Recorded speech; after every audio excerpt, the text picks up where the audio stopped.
On its own, Missouri losing its athletic director, Desiree Reed-Francois, would be a bummer, but taking a look at the bigger picture, you see that's the concern. Missouri and its Board of Curators, its whole setup, looking like a bad succession script in desperate need of a rewrite. So I want to explain the big picture of why all this bothers me coming up right now on Locked On Mizzou. You are Locked On Mizzou, your daily podcast on the Missouri Tigers, part of the Locked On Podcast Network, your team every day.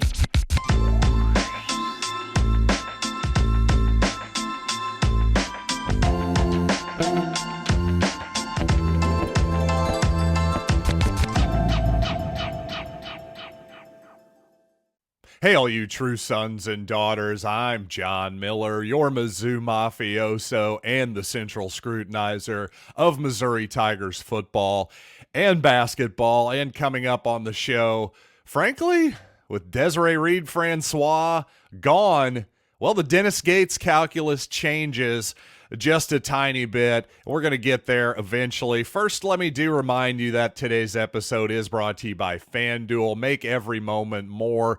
New customers join today and you'll get $150 in bonus bets if your first bet of $5 or more wins. Visit FanDuel.com/lockedon to get started. And let me just say up at the top, I'll be honest, there's nothing I would rather talk about less than a bunch of behind-the-scenes drama involving people who frankly shouldn't have a whole lot to do with sports. So I apologize. I would much rather be talking about actual football and basketball. Unfortunately, the actual basketball, not a lot to talk about positively right now, and no actual football on the horizon here for a few months. But interestingly, this morning, Desiree Reed-Francois introduced at Arizona. Man, life comes at you fast, as the kids say. And she said, quote, "The only place I would have considered leaving Mizzou for is Arizona. It was a chance I could not pass up." And don't get me wrong, I believe a lot of that is true. I'm sure that there's a part of Desiree Reed-Francois that would like to be closer to the West Coast, perhaps, closer to California, where she's from. She went to Arizona, at least the law school of Arizona. I don't believe she went to her undergrad there. I'll have to check that here in just a little bit. But regardless, I could see how Arizona would be an attractive destination for a lot of people. And I've had some people say, hey, maybe that's all there is to this. This is just a personal decision here. And certainly values are subjective. Maybe it's worth it to her to give up $100,000 or $200,000 a year, whatever it might be. Maybe the money was closer than we were even led to believe. But no doubt that it was not a dump truck full of money backed up to her front doorstep that led Desiree Reed-Francois to leave Missouri and go to Arizona. I think that part is quite clear. And it's also, what is a little bit unclear is how quickly this all came together, though it is clear that indeed this did come together rather quickly. Now, she was at the basketball game in Oxford Saturday night for Missouri, obviously being introduced here in Arizona just a few days later here on a Tuesday. Well, according to Gabe DeArmond, he says, I don't know the exact timeline, but I don't think she was a candidate a week ago. And to me, that little bit of information is notable here because Arizona's previous athletic director was let go about a month ago on January 23rd. So when you put those pieces together, what that tells me is, for as much as Desiree Reed-Francois said this was not a chance she could pass up, all indications are, again, despite the fact that this job was available a month ago, and she would have probably, considering she's an insider, she's an athletic director, agents talk, all that kind of good stuff, there's a chance that she had an indication that job was available even before we in the general public did. So you put all that together, and it's just hard for me to believe that, oh, the Arizona job came available and she just had to jump at it, something she couldn't pass. And again, considering you're at an SEC school that just had its best football season in 10 years, you're going to be expected to compete for the college football playoff once again. Hey, yes, basketball's taken a big step back this season. Hopefully not a permanent one, though. And other than that, really, everything is going pretty well. Women's basketball aside, too. Yes, the round ball, that big orange round ball has not been going super awesome for the Tigers this season.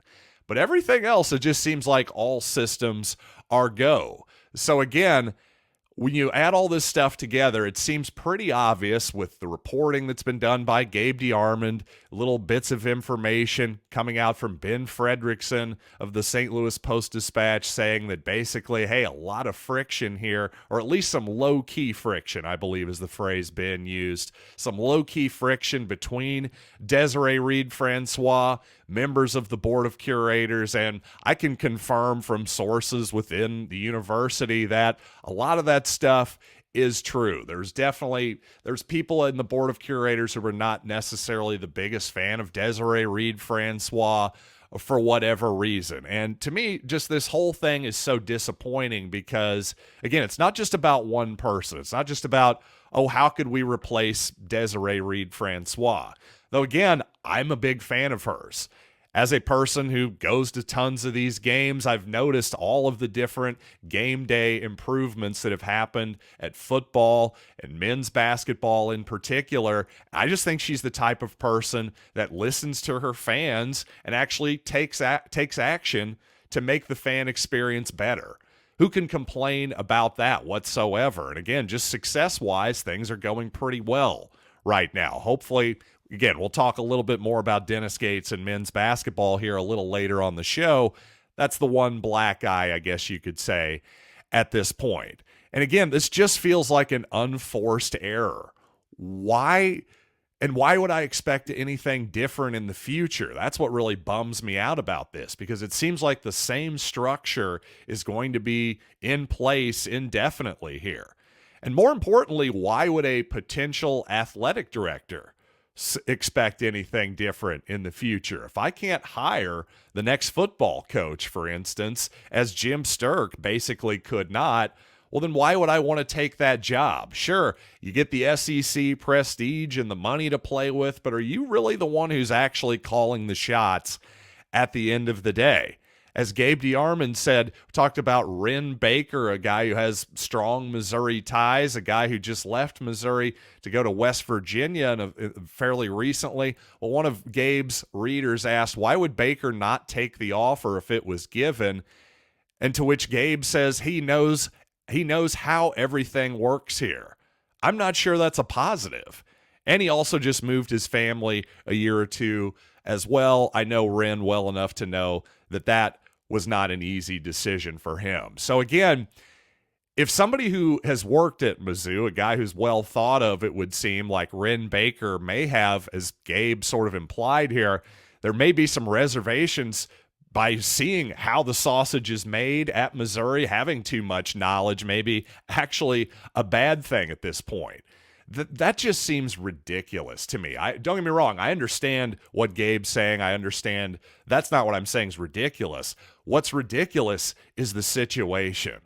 Why is the Board of Curators, which Sam Snelling properly pointed out over at Rock M Nation, that's a bunch of part-time employees. Being on the Mizzou Board of Curators is not a full-time job. Well, guess what? These are all fallible human beings with their own self-interests.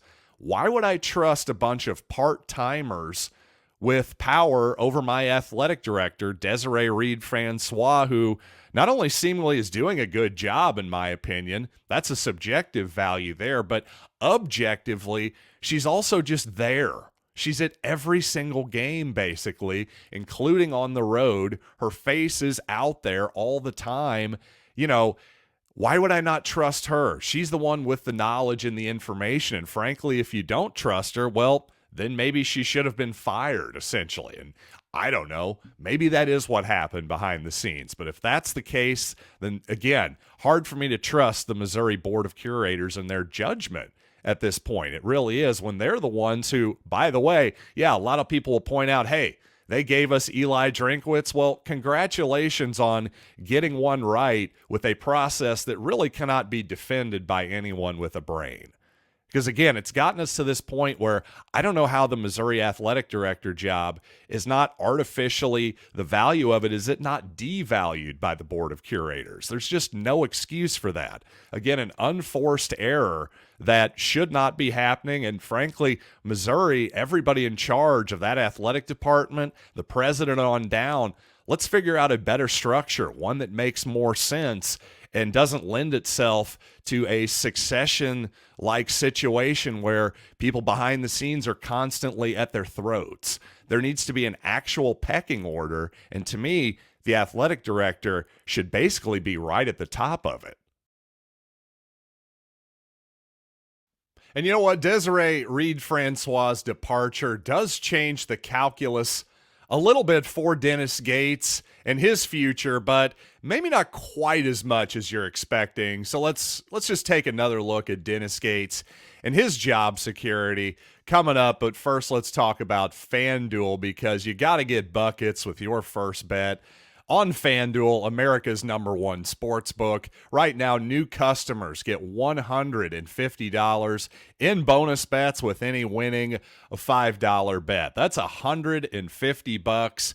If your team wins, bet on all your favorite NBA players and teams with quick bets, live same-game parlays, exclusive props, and more. Your Missouri Tigers at home tonight against, well, a rather good Tennessee team. No doubt about that. 11.5-point underdogs at home. That's actually a fairly significant difference between the Ken Pom projections here. Missouri, a 14-point loser over at the Ken Pom projections. I have a funny feeling this game could be a little bit more competitive than people expect, though frankly, I base that on absolutely nothing other than a funny feeling. So please don't take any action on that little piece of advice. Not even advice, just a feeling. But again, visit FanDuel.com/lockedon and shoot your shot. It's FanDuel, official sportsbook partner of the NBA. Thanks for making Locked On Mizzou your first listen every day. And thanks for telling a friend. We are free and available on YouTube and wherever you get audio podcasts, including the SiriusXM app, where you can listen to the Tigers take on the Tennessee Volunteers tonight at 6 o'clock on the SiriusXM app or on your radio dial channel 190 to hear Chris, Gervino, and Mike Kelly. But you know what? Speaking of Mizzou basketball, my previous, well, not the previous episode, I don't believe, but in the past week or so, threw out some numbers with Dennis Gates and his buyouts and just how massive those numbers really are. And frankly, after this season, even with Desiree Reed-Francois gone, Dennis Gates is safe for next year, folks. Missouri is not going to pay $20+ million to buy out a basketball coach, no matter how disappointing this season has been, when said basketball coach got you your first NCAA victory in over a decade the previous season, and the next season, well, there's still plenty of reasons for hope, obviously, with a very excellent on-paper recruiting class coming in next season. But really the key number is after the third year for Dennis Gates. After the 24-25 campaign, if it goes reasonably as badly as this season has, well, you're looking at still about $17.2 million after that season to buy out Dennis Gates. Again, as far as I can tell, the second biggest buyout in college football history after Jimbo Fisher's $70+ million is 21.5 to Auburn's Gus Malzahn back in the day. So again, that is a massive, massive number for Missouri and Dennis Gates. That's $17.2 million. But who the heck knows if it gets so bad and there is a donor out there, maybe the guy who gave the $62 million just a few weeks ago, if he's willing to plunk down 17.2 to get a new basketball coach, well, there you go. And it's certainly a little bit more likely to happen with Desiree Reed-Francois being gone. Obviously, hey, if you fire somebody you didn't hire, well, you're able to just go, oh, that previous guy, he was the one who messed that up. You fire somebody you hired, well, that tends to reflect poorly on you. And the more often you do it, the less capital you have for your own job and your own job security. So again, I do think this definitely hurts Dennis Gates' job security a little bit for next season, though not this season whatsoever. That's not realistic at all. And frankly, even at $17.2 million, I'd still bet on Dennis Gates being here for at least 4 seasons. And back to the vaunted Board of Curators here for just a little bit. And I do understand the pushback on some level, especially on the surface level of the people who say, hey, the Board of Curators gave us Eli Drinkwitz. Would you have rather had Blake Anderson, which is who Jim Sturck originally wanted to hire back in 2019? Well, hey, good point. But I would pretty easily be able to push back against your pushback and say, hey, the Board of Curators is also the same group that gave us Kim Anderson on the basketball court as well. By all accounts, that was not a Mike Alden move whatsoever. In fact, Kim Anderson was basically foisted upon Mike Alden. So he doesn't have to take the L there. That's a big old fat L for the Board of Curators and their meddling ways. And a lot of times these days, the buzzword around college basketball, you hear it all the time, it's alignment. And I really do believe, and I'm not a big buzzwords guy, but in this particular case, just the concept of alignment, having a head coach, especially a head football coach, and an athletic director.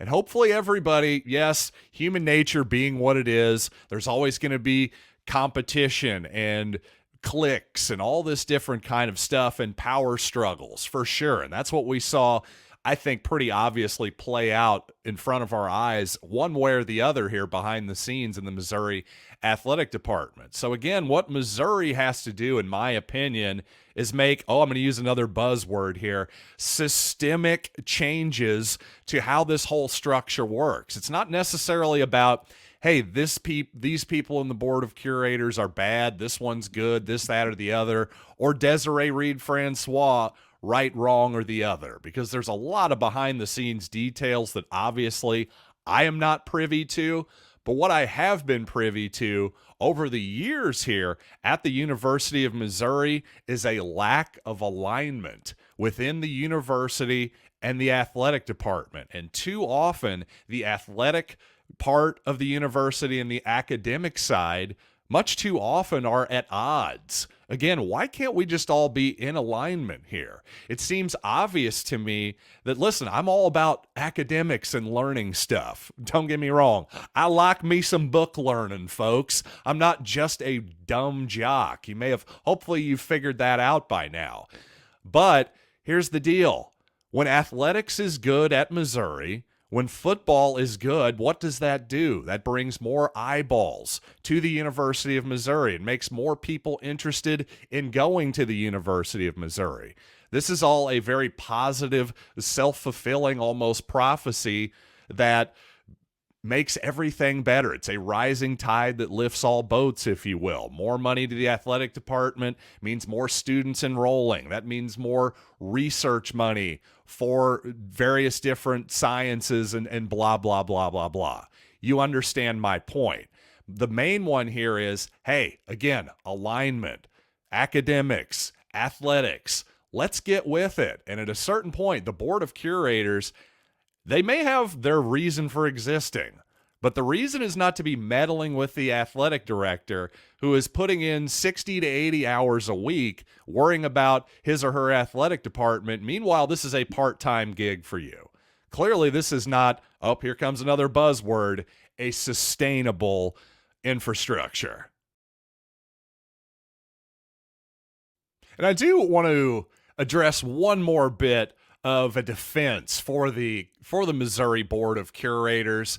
And I gotta say, I was amused by this comment. Maybe the most blue-pilled thing I've ever seen in my entire life. And if you're not sure what blue-pilled means, well, I'll give you a quick explanation here on the other side of this break. But you know what? First, I want to red pill you on hiring, because when you're hiring for your small business, you want to find quality professionals that are right for the role. That's why you have to check out LinkedIn Jobs. LinkedIn Jobs has the tools to help find the right professionals for your team faster and for free. And I'm just telling you from experience, when you get that person, that right candidate, it's the best day of your life because they're going to provide added value on top of what you're paying them. But at the same time, you get the wrong person, it's the exact opposite. You're going to be wanting to pay money just to get rid of them. Well, that's the best part about LinkedIn because hiring is easy when you have access to so many quality candidates.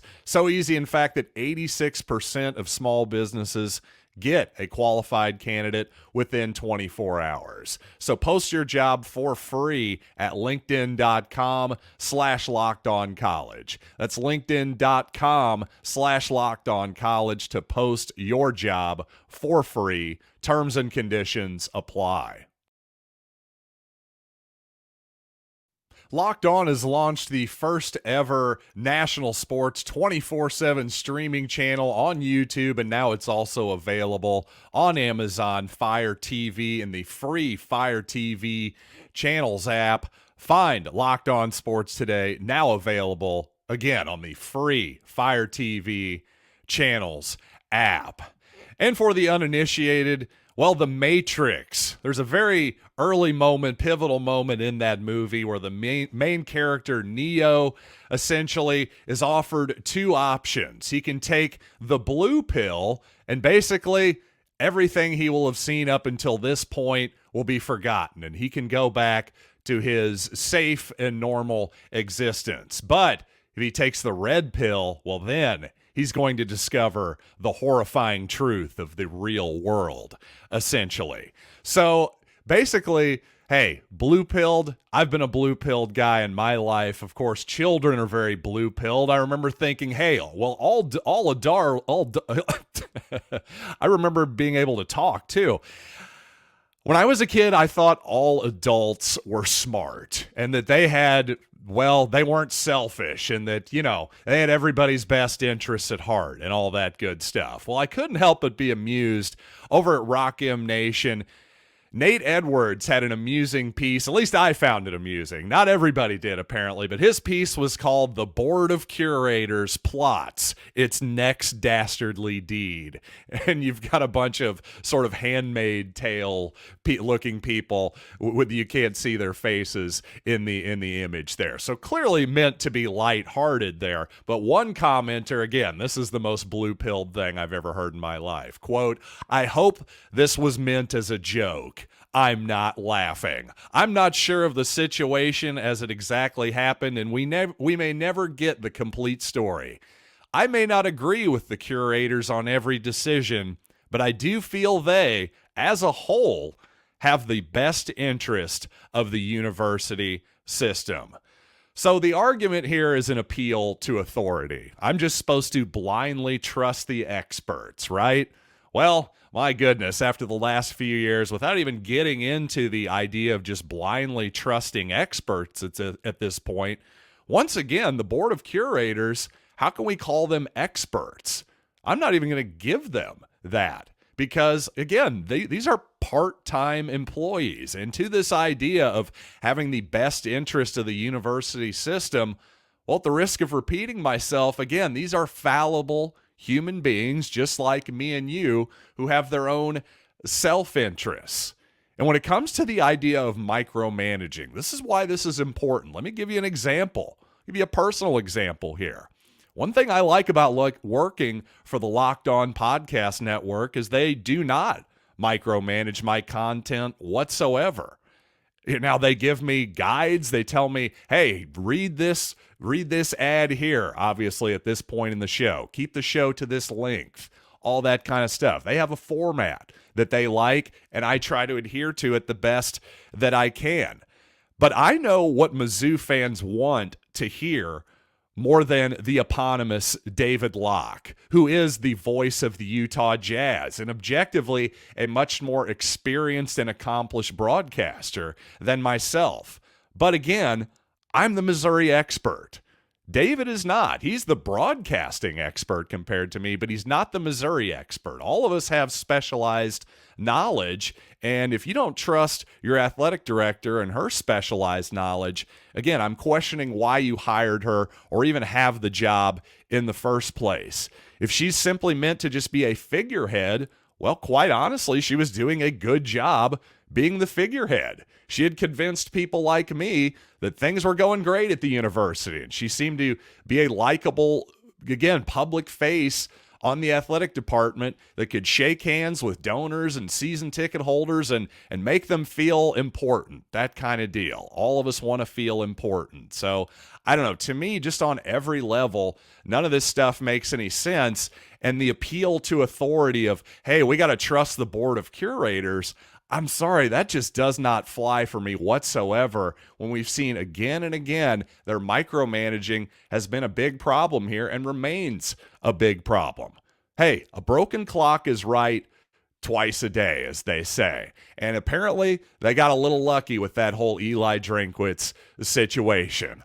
I'm glad they did. And my goodness, I guess they're just going to ride the coattails of that little bit of political capital until the end of time, until as long as they possibly can. But again, to me, I just think there's got to be some type of systemic change here within the university where there's a much better hierarchy of power here, where the athletic director is empowered to actually make decisions when it comes to hiring a football coach, more stuff than just, hey, I want to make the basketball seats black, that kind of deal. Hey, I like the move, but man, you need more power than that if you're going to attract a real candidate to be the next athletic director at the University of Missouri. The best candidate you possibly can. To me, this is an obvious hindrance and one that is an unforced error, once again, by the whole University of Missouri system, in my humble opinion. But hey, thanks as always. I'm glad in your humble opinion, this has been a decent podcast to check out. Appreciate you being patient yesterday. Appreciate you being a loyal listener every day. Thanks for making this your first listen every day. Again, for your second listen, definitely check out Locked On Sports today on the Amazon Fire TV app or on YouTube. And again, Missouri and Tennessee, check it out on your radio dial, channel 190, or on the SiriusXM app for the Tigers and the Vols in basketball this evening. So until next time, I am John Miller, and thanks as always for listening to Locked on Mizzou.